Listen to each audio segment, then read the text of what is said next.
Precisamos conversar sobre ele, Alexis Ness, o mágico alemão que ganhou uma evolução no último capítulo. Por mais que não pareça, o Ness ele evoluiu. Ele ficou feliz ao ver que a bola ia para o Kaiser, ficou, mas isso não impede dele ter evoluído e que talvez mais pra frente nós podemos ter um novo Ness muito mais perigoso e eficaz dentro de campo, servindo ao Kaiser, mas também a outros jogadores. Então se inscreve no canal, vamos conversar um pouco sobre essa evolução do mágico e se liga, curta e compartilha o conteúdo se você ainda não fez, tem mangás em promoção na descrição e tem também Discord para você trocar ideia sobre Blue Lock e outras obras com mais de 1.500 pessoas. Beleza? Galerinha, é o seguinte, vamos contextualizar aqui um pouco, principalmente envolvendo o Hiyori. Mas, antes, eu quero conversar sobre o Alexis Ness. Lá na partida contra o Barcelona, nós temos o Ness, ele sendo considerado o coração do Bastard. O próprio Raichi, ele fala, ele se coloca ali numa posição que eu não acho que ele tem capacidade de falar qualquer coisa assim, mas o Raichi ele fala o seguinte naquele momento. Ele fala que se tivesse alguém como o Ness pra servir ele o tempo todo, o Raichi seria tão bom quanto o Kaiser, ou teria os gols que o Kaiser tem. Só que não é bem assim. O Ness ele é muito importante e é uma das engrenagens desse time do Bastard funcionar. Pelo menos inicialmente ele era uma dessas engrenagens principais do time do Bastard. É considerado mágico, o coração do Bastard, então não é um jogador qualquer.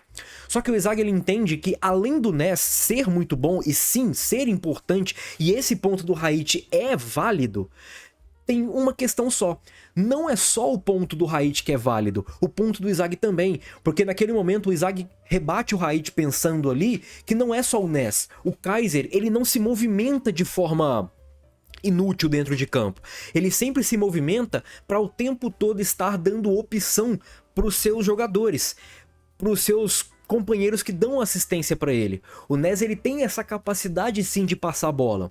Só que aí surge essa dupla, que nós vimos como é que funciona, né? Ele se conhecendo lá na peneira do Bastard, o Kaiser se abrindo um pouco com ele, o Ness cuidando do Kaiser e tudo mais, e até mesmo a historinha do Ness. E aí vem o problema do Ness, que é essa fixação que ele tem pelo Kaiser. Pô, é muito bom jogador, é craque de bola, mas ele não pode só tocar pro Kaiser, porque vai ter momentos da partida, como recentemente, o Kaiser não era a melhor opção era 1-2 com o Izagi, o Ness não devolveu a bola, mesmo tendo condição. Daí nós entramos na historinha que eu quero contar pra vocês do Hiyori e também do Charles. O Hiyori, quando ele começa de fato a descobrir o ego dele dentro da Liga Neo Egoist, ele foca no início de desenvolvimento dele no Izagi. E qual que é esse foco no Izagi?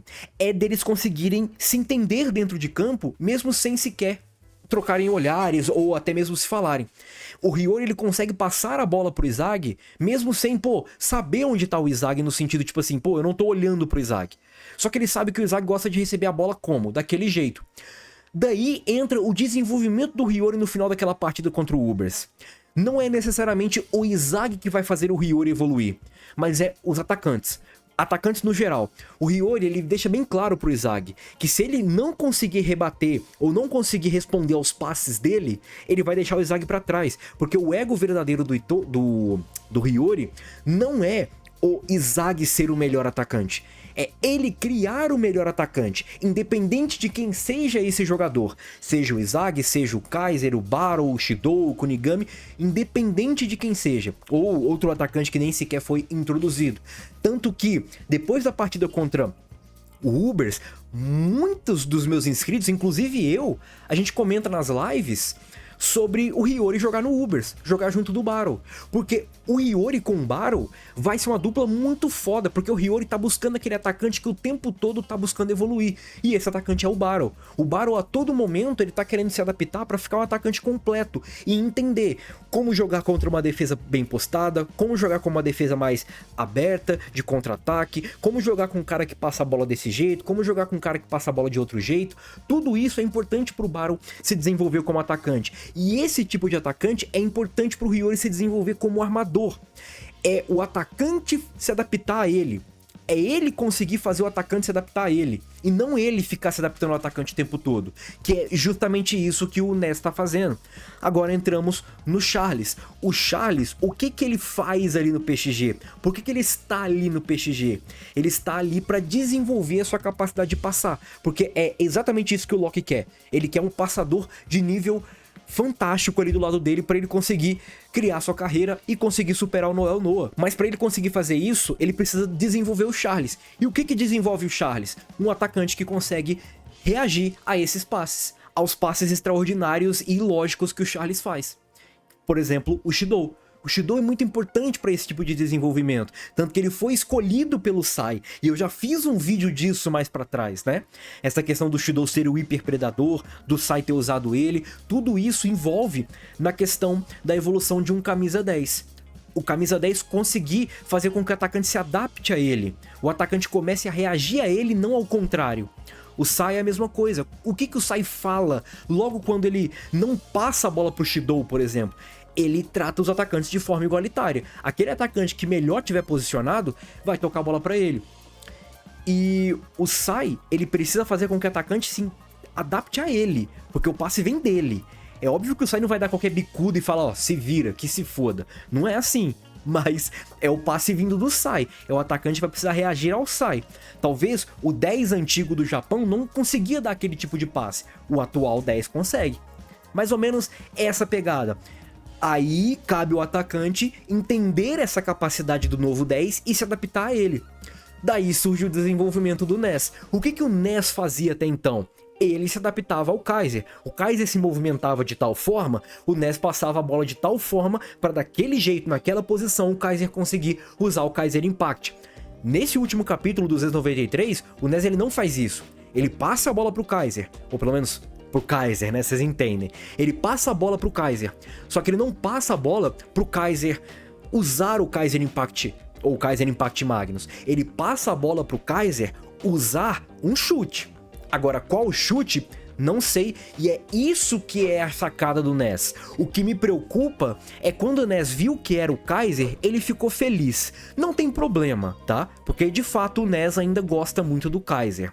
Só que a questão é que isso não pode acabar ficando meio que um limitador pra sempre pro Ness. O Ness ele precisa entender, pô, beleza, o Izagi se comportou igual o Kaiser, mas o Izagi reagiu ao meu passe diferente. Olha só que legal, eu consigo me destacar, mesmo talvez não tocando pro Kaiser. Eu consigo criar um lance importante, ser importante, tanto pro Kaiser quanto pro meu time, não tocando pro Kaiser, conseguindo reagir a outra pessoa, a outro jogador. Isso é importante para o armador, ele ter mais dessas opções, ele ter essa confiança de conseguir tocar a bola para mais jogadores. E tudo isso vem também por conta dos jogadores que estão atuando, porque não adianta você ter um cone lá na frente que não se mexe. O próprio Izagi fala isso do jogo ideal, que ele tem ali meio que refletido no Kaiser. Essa parada da movimentação, do jeito que ele se mexe em campo, não é um jeito inútil, ele não perde nenhuma oportunidade. A janela ataca o espaço, a janela de oportunidade para ele atacar o espaço aparece e ele faz, e o Ness reage a isso. Agora, não só isso, o Ness não vai reagir sozinho, o Kaiser também vai ter que responder, conseguindo reagir a ele. E talvez a gente tenha, talvez no futuro, né, onde o Bastard contrate o Izagi, o Ness precisando entender como o Izagi funciona, e o Izagi vai ter que entender também essas qualidades de passe do Ness. Afinal de contas, repito, não adianta você ter um cone lá. Você pode ter o 10 mais mágico do planeta. Se você não se mexer, você não vai conseguir fazer nada. Mas você precisa dar opção. E o camisa 10 precisa também reagir a você. Não só ele reagir a você, você precisa reagir a ele. Beleza? Confiar que ele acredita dar um passe. Confiar que ele acredita não, que ele consiga dar um passe. Que ele consegue colocar a bola naquele jeito ali para você conseguir pegar na veia e marcar o golaço. Quem sabe até mesmo decidir campeonatos. Rapaziada, comenta as suas expectativas para Alexis Ness e o que você achou desse passe que ele deu para o Izagi. Fui!